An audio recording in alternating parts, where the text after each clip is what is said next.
দুনিয়ার সবকিছু বদলাতে পারে, কিন্তু মায়ের ভালোবাসা কখনোই বদলাবার নয়। মা সেই একমাত্র মানুষ যিনি নিজের কষ্ট লুকিয়ে সন্তানের মুখে হাসি ফোটাতে পারে। ছোটবেলায় পড়ে গেলে যিনি সবার আগে ছুটে আসতেন, বড় হয়ে দুঃখ পেলে যিনি প্রথম টের পান তিনিই মা। মা হলেন প্রথম শিক্ষক, প্রথম বন্ধু আর জীবনের নিরাপদ আশ্রয়। সবাই যখন দূরে সরে যায় তখনও মা পাশে থাকেন। মা শুধু একজন নারী নন, তিনি এক বিশাল অনুভব, ভালোবাসা, ত্যাগ আর শক্তির প্রতীক। আমি বোকা হতে পারি, অনেক খারাপ ছাত্র হতে পারি, দেখতে অনেক কালো হতে পারি, কিন্তু আমার মায়ের কাছে আমি তার শ্রেষ্ঠ সন্তান। মা মানে মমতা, মা মানে ক্ষমতা, মা মানে নিরাপত্তা, মা মানে নিশ্চয়তা, মা মানে আশ্রয়দাতা, মা মানে সকল আশা, মা মানে এক বুক ভালোবাসা। এই পৃথিবীতে উপরেরা দেওয়া সবচেয়ে বড় উপহার হলো মা।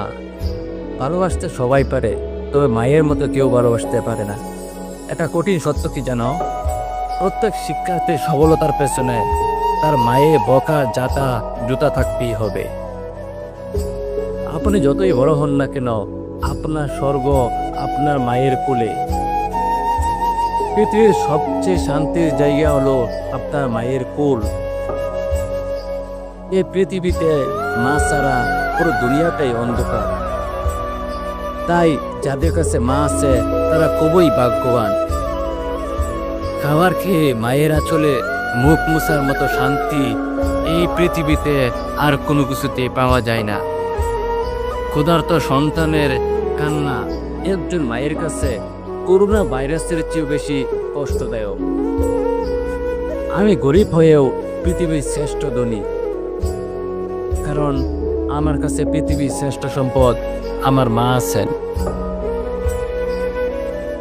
মাই পৃথিবীতে অমূল্য সম্পদ। বন্ধুরা, তোমরা যদি তোমার মাকে ভালোবেসে থাকো তাহলে এই ভিডিওটিতে একটি লাইক করে চ্যানেলটি সাবস্ক্রাইব করে রাখো। ধন্যবাদ।